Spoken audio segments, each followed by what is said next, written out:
ಹಸಿರು ಶಾಲಿನ ಮಂಡ್ಯದಲ್ಲಿ ಕೇಸರಿ ಶಾಲಿಗೆ ಜನ ಊಹಿಸಲು ಅಸಾಧ್ಯವಾದ ರೀತಿಯಲ್ಲಿ ಸ್ಪಂದನೆ ಸಿಕ್ಕಿದೆ. ಈ ರೀತಿಯ ಪ್ರತಿಕ್ರಿಯೆ ಸಿಗಬಹುದು ಅಂತ ಹೇಳಿ ಕರ್ನಾಟಕ ಬಿಜೆಪಿ ನಾಯಕರು ಕೂಡ ಊಹೆಯನ್ನ ಮಾಡಿರಲಿಲ್ಲ. ಇದೇ ಜೋಶ್ನಲ್ಲಿದ್ದಂತಹ ಬಿಜೆಪಿ ನಾಯಕರಿಗೆ ಫೈರ್ ಬ್ರ್ಯಾಂಡ್ ಯತ್ನಾಳ್ ಚಮಕನ್ನ ಕೊಟ್ಟು ಹೋಗಿದ್ದಾರೆ.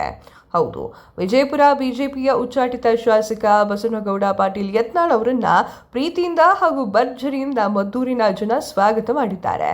ಜನರು ತೋರಿಸಿದಂತಹ ಪ್ರೀತಿಗೆ ಯತ್ನಾಳ್ ಕೂಡ ಭಾವೋದ್ವೇಗಕ್ಕೆ ಒಳಗಾಗಿದ್ದಾರೆ. ಇದು ಕಾಂಗ್ರೆಸ್ ಮತ್ತು ಜೆಡಿಎಸ್ ನಾಯಕರಿಗಿಂತ ಬಿಜೆಪಿ ನಾಯಕರಿಗೆ ಮಂಡೆ ಬಿಸಿ ಮಾಡಿದಂತೆ ಆಗಿದೆ. ಸಾಮಾನ್ಯವಾಗಿ ಪ್ರಧಾನಮಂತ್ರಿ ನರೇಂದ್ರ ಮೋದಿ ಸಾರ್ವಜನಿಕ ಸಭೆಯಲ್ಲಿ ಜನರೊಂದಿಗೆ ಮಾತನಾಡುತ್ತಾ ಭಾಷಣ ಮಾಡುವ ರೀತಿಯಲ್ಲೇ ಯತ್ನಾಳ್ ಭಾಷಣವನ್ನ ಮಾಡಿ ಮದ್ದೂರಿನ ಜನತೆಗೆ ಇನ್ನೂ ಕೂಡ ಹತ್ತಿರವಾಗಿದ್ದಾರೆ. ಅದೇನೇ ಇರಲಿ, ಯತ್ನಾಳ್ ಅವರಿಗೆ ಇರುವಂತಹ ಜನಪ್ರಿಯತೆಯನ್ನ ಈ ಒಂದು ವಿಚಾರ ಸಾಕಲ್ವಾ ಎತ್ತಿ ತೋರಿಸಲಿಕ್ಕೆ. ಯಾವುದೇ ಹಿತ ಅಥವಾ ಅಹಿತಕರ ಘಟನೆಗಳು ನಡೀಲಿ, ಇದಕ್ಕೆ ರಾಜಕೀಯ ನಾಯಕರು ಎಂಟ್ರಿಯನ್ನ ಕೊಡ್ತಾರೆ. ಇಲ್ಲಿ ನಡೆಯೋದು ರಾಜಕಾರಣ ಅಂತ ಸಾಕಷ್ಟು ಜನ ಮಾತನಾಡ್ಕೊಳ್ತಾರೆ. ಮೂಲ ಆಶೋತ್ತರಗಳನ್ನ ಈಡೇರಿಸದೇ ಇದ್ರೂ ಕೂಡ ತಮ್ಮ ತಮ್ಮ ಕಾಳುಗಳನ್ನ ಬೇಯಿಸಬೇಕು. ಇದಕ್ಕೆ ಯಾವ ಪಾರ್ಟಿಯೂ ಹೊರತಾಗಿಲ್ಲ.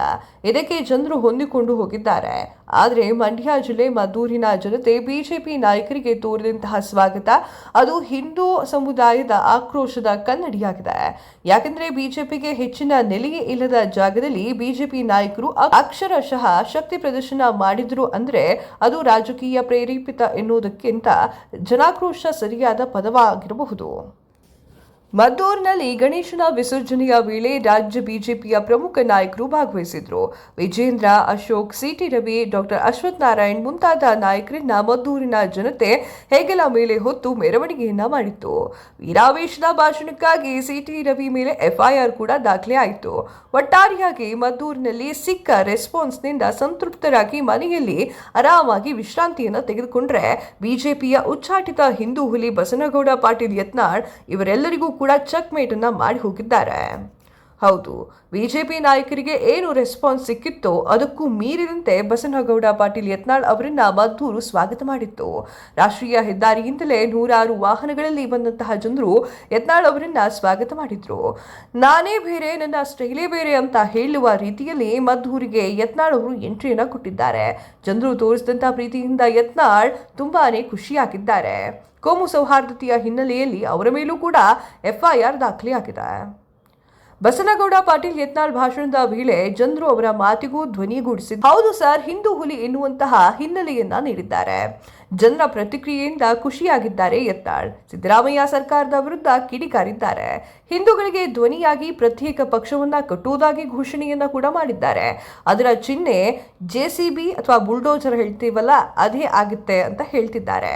ಈ ಮೂಲಕ ಉತ್ತರ ಪ್ರದೇಶದ ಸಿಎಂ ಯೋಗಿ ಆದಿತ್ಯನಾಥ್ ಅವರ ಆಡಳಿತ ಶೈಲಿಯನ್ನ ಅನುಕರಣೆ ಮಾಡ್ತಾ ಇದ್ದಾರೆ ಅಂತ ಹೇಳಲಾಗ್ತಾ ಇರುವಂತದ್ದು. ಮದ್ದೂರಿನಲ್ಲಿ ಮಾಡಿರುವಂತಹ ಭಾಷಣಕ್ಕಾಗಿ ನನ್ನ ಮೇಲೆ ರಾಜ್ಯ ಸರ್ಕಾರ ಎಫ್ಐಆರ್ ದಾಖಲೆ ಮಾಡಿದೆ. ಸರ್ಕಾರ ಅದೆಷ್ಟೇ ಎಫ್ಐಆರ್ಗಳನ್ನು ಹಾಕಿದ್ರೂ ಸಹ ನಾನು ವಿಚಲಿತನಾಗೋದಿಲ್ಲ. ಗೋಮಾತೆಯ ಕೆಚ್ಚಲನ್ನ ಕತ್ತರಿಸಿದಾಗ, ಗಣೇಶನ ವಿಸರ್ಜನೆ ನಡೆಯುತ್ತಿರುವಾಗ ಕಲ್ಲು ತೂರಾಟ ನಡೆಸಿದವರ ಮೇಲೆ, ಮಸೀದಿಯಲ್ಲಿ ಕಲ್ಲು ಶೇಖರಣೆ ಮಾಡಿ ಗಣೇಶೋತ್ಸವಕ್ಕೆ ಹೋಗುತ್ತಿರುವಾಗ ಕಲ್ಲು ತೂರುವವರ ಮೇಲೆ ಮೊದಲು ಕ್ರಮವನ್ನ ಕೈಗೊಳ್ಳಿ. ಹಿಂದೂಗಳ ಉತ್ಸವ ಆಚರಣೆಯನ್ನ ಗುರಿ ಮಾಡಿಸಿಕೊಂಡು ಶಾಂತಿ ಕದಡುವಂತಹ ಕೆಲಸವನ್ನ ಮಾಡ್ತಾ ಇದ್ದಾರೆ, ಅವರನ್ನ ಮೊದಲು ಶಿಕ್ಷಿಸಿ ಅಂತ ಹೇಳಿ ಯತ್ನಾಳ್ ಹೇಳ್ಕೊಂಡಿದ್ದಾರೆ. ಮದ್ದೂರಿನಲ್ಲಿ ಸಿಕ್ಕ ಜನಸ್ಪಂದನೆಗೆ ಬಿಜೆಪಿ ನಾಯಕರು ಬಹಳ ಖುಷಿಯಾಗಿದ್ದಾರೆ. ಆದರೆ ಅದನ್ನ ಮೀರಿ ಬಸನಗೌಡ ಪಾಟೀಲ್ ಯತ್ನಾಳ್ಗೆ ಸಿಕ್ಕಿರುವಂತಹ ಸ್ವಾಗತವನ್ನ ನೋಡಿ ರಾಜ್ಯ ಬಿಜೆಪಿ ನಾಯಕರು ಶಾಕ್ ಆಗಿದ್ದಂತೂ ಹೌದು. ಈ ವೇಳೆ ಬಿಜೆಪಿಗೆ ಮತ್ತೆ ಬರುವ ಮಾತನ್ನ ಯತ್ನಾಳ್ ಆಡಿದ್ದಾರೆ. ಆದರೆ ಮತ್ತದೇ ಯಡಿಯೂರಪ್ಪನ ಕುಟುಂಬವನ್ನ ಹೊರಗಿಡಬೇಕು ಎನ್ನುವುದು ಕಂಡೀಷನ್ ಹಾಕಿದ್ದಾರೆ. ಬಿಜೆಪಿ ವರಿಷ್ಠರಿಗೂ ಕೂಡ ಇದು ನುಂಗಲಾರದ ತುತ್ತಾಗಿದೆ. ಇದಾಗಿತ್ತು ಈ ಹೊತ್ತಿನ ವಿಶೇಷ. ಮತ್ತಷ್ಟು ಸುದ್ದಿಗಳಿಗಾಗಿ ನೋಡ್ತಾ ಇರಿ the news hunt YouTube channel. Subscribe ಮಾಡಿ. Thank you.